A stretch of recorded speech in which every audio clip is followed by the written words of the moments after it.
Chapter 9. The police arrive. I had not asked for an ambulance to come. What was on my mind was being able to show the police just how badly I had been attacked. I also was worried that I might have gotten some of her body fluids on me. I had not hit her in any way that would cause her to bleed, but I had no idea who she was and what diseases someone in this neighborhood might have. I lived near the Durham police station, so the police arrived quickly. Within about 20 or 30 minutes, the police arrived in response to my 911 call. I heard sounds outside my room and realized that the police were entering from the front door to the building. The first police officer held out his hand, said, "Don't come too close." I understood what he was concerned about. He didn't want my blood on him. There were 2 police officers who arrived.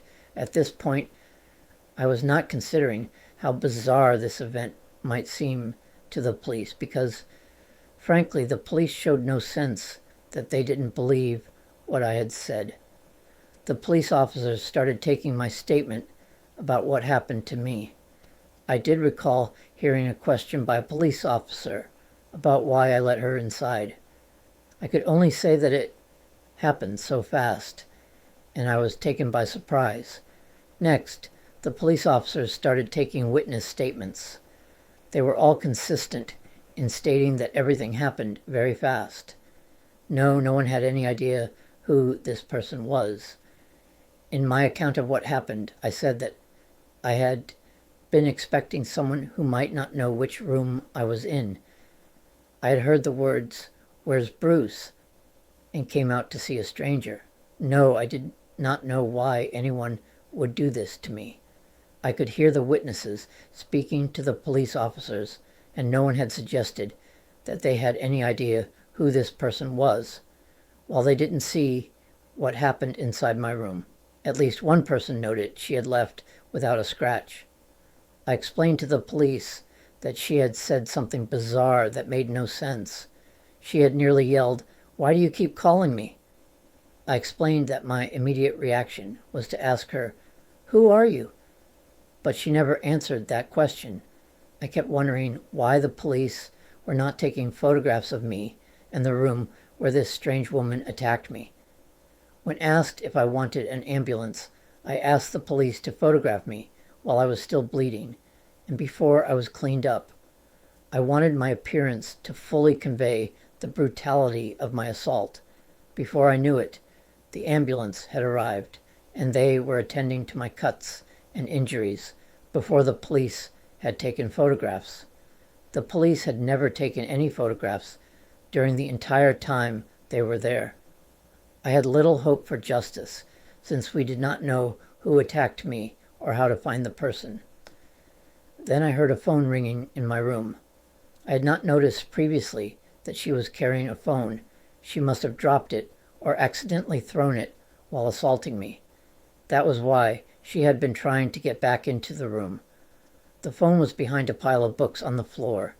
My phone was in my hand. This had to be the perpetrator's phone. I gave the phone to the police officer, said, "This might help you find who did this to me." Having given the police her phone, there was hope that maybe I could get some justice. Maybe they would find her. There would be nothing else with which to identify her.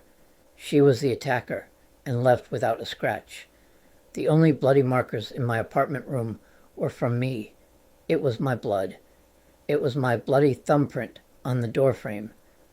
Nothing had happened for her blood to be anywhere in the room. I felt a deep sense of confusion.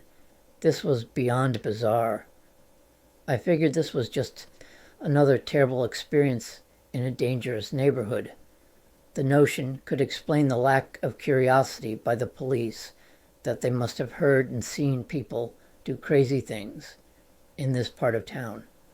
I didn't expect these police officers to answer a question like, what woman locks herself inside a room with a guy and then attacks that person, repeatedly punching the person?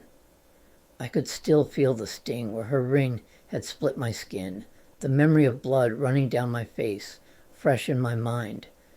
She looked strung out, her movements sharp and erratic, as if drugs fueled the sudden burst of violence. But why target me? The detail wouldn't leave me alone. Women who came around high and desperate for cash didn't wear rings like that. Not the kind that could slice a face open. Not the kind that suggested a life far removed from the streets. The paramedics were able to get the bleeding to stop, and then they left at about the same time as the police left.